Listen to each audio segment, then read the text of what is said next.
I know this sounds borderline crazy, but I'm about to say something very evil right now. I made a grown man cry and absolutely loved it. There he was, on his knees, sobbing so hard that he could have drowned in his tears, desperate to hold me and be held by me. And suddenly, he said something so shockingly amusing that it made my cheeks tickle pink in satisfaction.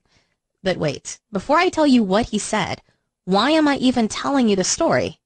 My name is Natalie Pratt, and I'm here to reveal a hush-hush psychological trick that'll make any man's heart beat, bang, and hammer with attraction for you. This trick is so terrifyingly unusual that when used on a guy, a new series of reactions will stir up in his head, and his body temperature will rise with raging temptation for you. And I know this sounds freakish and beyond belief, so how can I be so sure it works? Well, in order to prove it, I'll have to go back to my story. It was around 2 a.m. in the morning when I was sitting on the edge of my bed with my boyfriend Kenneth sitting on the sofa in front of me. With a heavy sigh, he stood up and pushed his hands deep into his pockets. And then in a very disturbed tone, he said, "Natalie, there's something I need to tell you." And a weird sense of tightness pulled at my forehead. As I replied, "Go on, I'm listening." "I think we're better off being friends. I don't think this is working out," he said.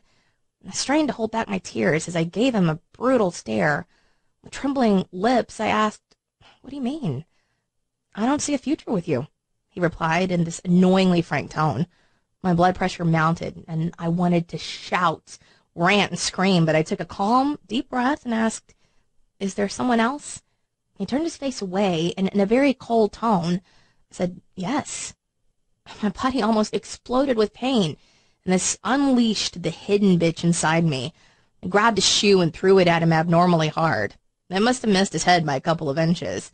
Before I could even think, he shot out of the door like a bullet out of a gun and ran away barefoot. I stood motionless as I tried to digest how the man I loved so much just assaulted my feelings and murdered them. But I wasn't going to let him off the hook this easy.